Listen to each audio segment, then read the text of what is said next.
hanya yang pendapatannya lebih dari upah minimum. Di bawah upah minimum tidak wajib menjadi peserta tapera. Jadi terkait dengan pertanyaan apa kemanfaatan yang akan diterima oleh peserta tapera, baik itu pekerja penerima upah maupun pekerja mandiri. Yang pertama saya jelaskan dulu bahwa mengacu pada indeks keterjangkauan residensial, harga rumah dikategorikan terjangkau apabila tidak lebih dari 3 kali penghasilan rumah tangga dalam setahun atau maksimal indeks 3. Kondisi saat ini pada 12 provinsi di Indonesia, ini data ya, masyarakat masih sangat sulit untuk menjangkau kepemilikan hunian dengan harga yang terjangkau dengan kemampuan penghasilan mereka, bahkan di beberapa provinsi yang populasinya tinggi seperti di Jawa dan Bali, angka keterjangkauan residensialnya sudah di atas 5 atau sangat tidak terjangkau. Permasalahan ini terjadi di hampir semua segmen baik MDR, kelas menengah maupun pekerja kelas atas. Nah, dari sini kemudian tapera hadir, ya, sesuai amanah Undang-Undang Nomor 4 2016 tentang tapera, ya, untuk meningkatkan kemampuan atau affordability masyarakat untuk menjangkau harga rumah tersebut. Melalui apa? Melalui penurunan suku bunga yang pada akhirnya menurunkan besaran angsuran bulanan peserta. Jadi perhitungan kami, teman-teman bisa lihat ilustrasi, ya, terdapat selisih angsuran sebesar sekitar 1 juta per bulan, ya, jika mengambil satuan rumah, ya, susun, ya, dengan asumsi harga 300 juta. Ya, ini kita ilustrasinya kalau ya memakai KPR komersial, angsurannya kurang lebih 3,1 juta per bulan, ya, dengan asumsi bunga 11%, ya. Nah, kalau KPR tapera itu hanya 2,1 juta per bulan, itu sudah termasuk tabungan, karena sebelum mendapatkan benefit atau manfaat peserta harus nabung. Untuk apa? Ya, untuk menunjukkan apa kemampuan kapasitinya dalam mengangsur, ya. Jadi secara tidak langsung dengan menjadi anggota tapera dia nabung setahun, ngajukan KPR, itu meningkatkan bankability dari peserta. Cukup dengan melihat dari track recordnya dia nabung selama setahun, ya, ya, itu manfaat kedua. Jadi kalau benefit ini jadi lebih hemat sekitar 1 juta per bulan dibanding KPR komersial yang dapat digunakan, ya, untuk kebutuhan-kebutuhan lainnya dari peserta. Ya. Kemudian masih ditambah lagi di akhir masa kepesertaan, ya, selain ngangsur 2,1 juta ini ngangsur dan plus tabungannya. Peserta akan memperoleh benefit pengembalian tabungan beserta hasil pemupukannya, ya, hanya dengan 2,1 juta. Yang 3,1 juta kalau angsuran komersial itu udah angsuran doang, nggak pakai tabungan. Ini 2,1 udah plus tabungan yang akan dikembalikan pada saat masa KPR-nya selesai, ya.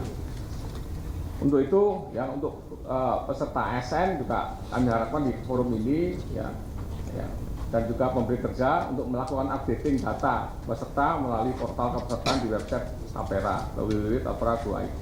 Itu barangkali terkait kemanfaatan. Bicara mengenai siapa saja peserta Tapera ini masih juga menjadi perbincangan di ruang publik, Pak. Siapa saja pesertanya, wajib atau tidak sebenarnya, mekanisme pembagian beban iurannya seperti apa, pengolahan dana dan juga penyalurannya, serta tadi kami sudah melihat simulasi. Silakan Pak dijelaskan. Baik, terima kasih. Ya, terkait siapa saja yang wajib menjadi peserta, wajib atau enggak, kan itu pertanyaan. Ya. Kalau melihat substansi Undang-Undang Nomor 4 2016 tentang Tapera, ya, harus dipahami, tidak semua pekerja diwajibkan menjadi peserta Tapera. Hanya yang pendapatannya lebih dari upah minimum. Di bawah upah minimum tidak wajib menjadi peserta Tapera. Ya. Oleh karena itu, dalam memperhitungkan target kepesertaan, kami juga sudah melakukan benchmarking, ya, kepesertaan ke beberapa lembaga existing seperti PT Taspen untuk klaster ASN, kemudian BPJS TK untuk segmen swasta dan pekerja mandiri. Ya. Itu dulu barangkali ya, kepesertaan. Ya.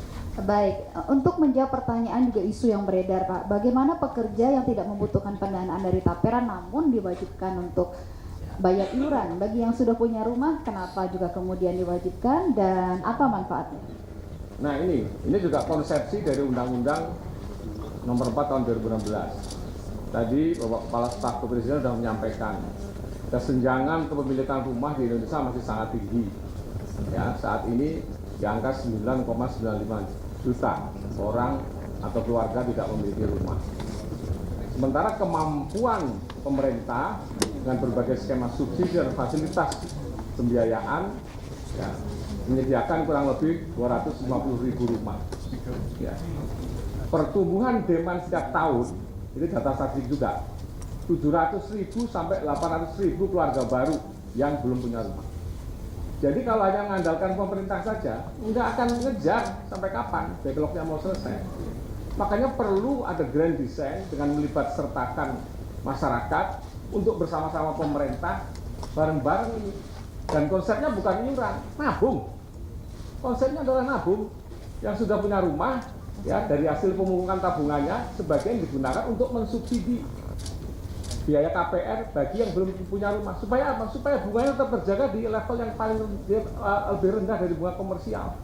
Saat ini 5%. Ya, nanti perlu ada kajian lebih lanjut. Ya. Jadi kenapa harus ikut nabung? Ya tadi prinsip gotong royong di undang-undangnya itu. Pemerintah, masyarakat, yang punya rumah, bantu yang belum punya rumah, semua membaur. Nah kalau itu bisa dikonstruksikan dalam undang-undang tapera yang sangat mulia sebenarnya.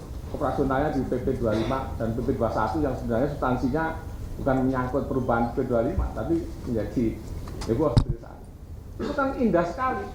Maka leverage kemampuan gotong royong tadi antara masyarakat dan pemerintah untuk mendeliver output perumahan dalam rangka ngejar kesenjangan kewilayahan rumah tadi akan semakin bisa terkejar.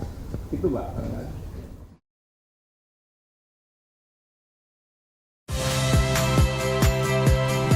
Saya Liviana Cerlisa. Saksikan program-program Kompas TV di siaran digital, pay TV, dan media streaming lainnya. Kompas TV, independen, terpercaya.